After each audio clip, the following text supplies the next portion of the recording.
Hey there, and thank you for joining me on the Retro Game Couch. And in today's video I want to show you a laptop that I found which is just perfect for playing all your old MS-DOS games on.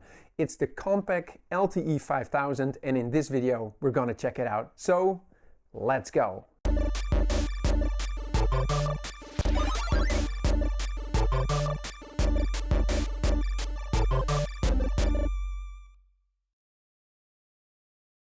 So let's take a closer look at the device. On the right is the battery, and this is no longer working, of course, and I have a little tape here over the contacts, so it's no longer charging. I love how modular this laptop is because everything comes out real easy. So on the left side you have the floppy drive, which you can also swap for an available CD-ROM drive. If you know where to find one, please let me know. And here in the middle is a little tray with the hard drive. It was a Seagate 810 megabyte hard drive, but this one sadly no longer works. So I replaced it with an IDE 44 to compact flash adapter with a 4 gigabyte compact flash card, which makes my life a lot easier. So on the top of the screen are two stereo speakers for the built-in sound card, which sounds very, very good. One of the better Sound Blaster Pro clones. The display is a 640 by 480 resolution active matrix display, which is the best screen that you can have on these old laptops. And you can recognize them by only having a brightness switch and not a contrast switch. This will display DOS games without any stretching and without any black borders. So this is awesome for DOS gaming. So on the side we have a little active fan, we have the volume control, we have microphone in, and on the back we have a PS2 port for connecting a mouse or a keyboard, we have an infrared port, more sound connections, and we have a connector for a docking station. You can also pull this lever and then you have VGA, parallel and serial ports.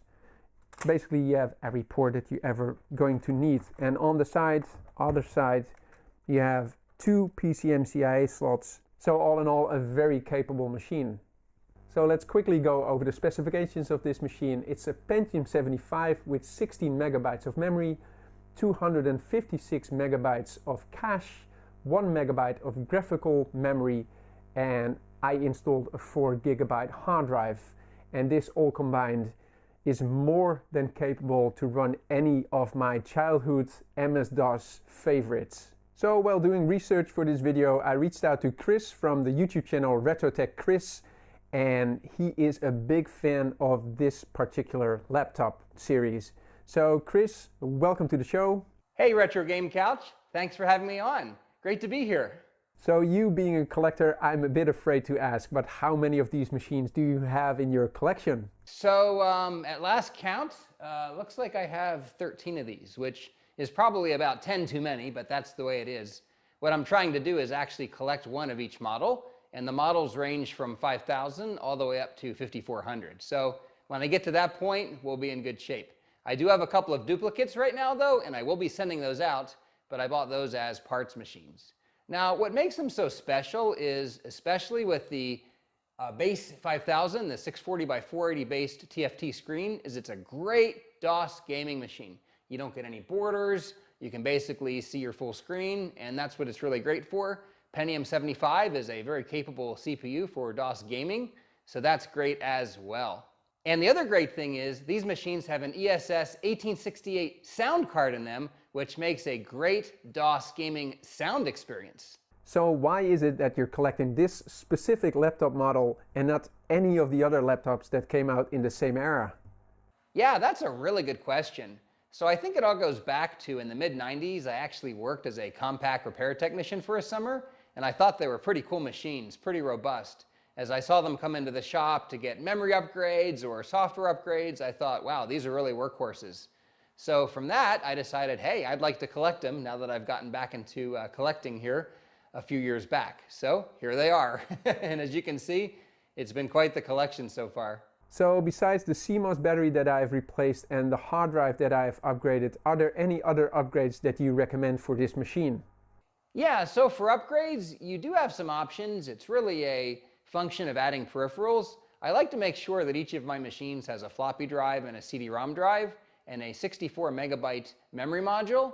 You can also upgrade the hard drive to, say, a 4 gigabyte compact flash card. We seem to have the most success when going with that particular size.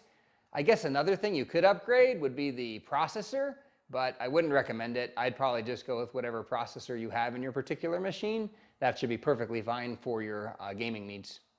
So thank you so much, Chris. Now let's play some DOS games.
So that was a closer look at the Compaq LTE 5000, the laptop that I consider to be the best MS-DOS gaming laptop that you can buy.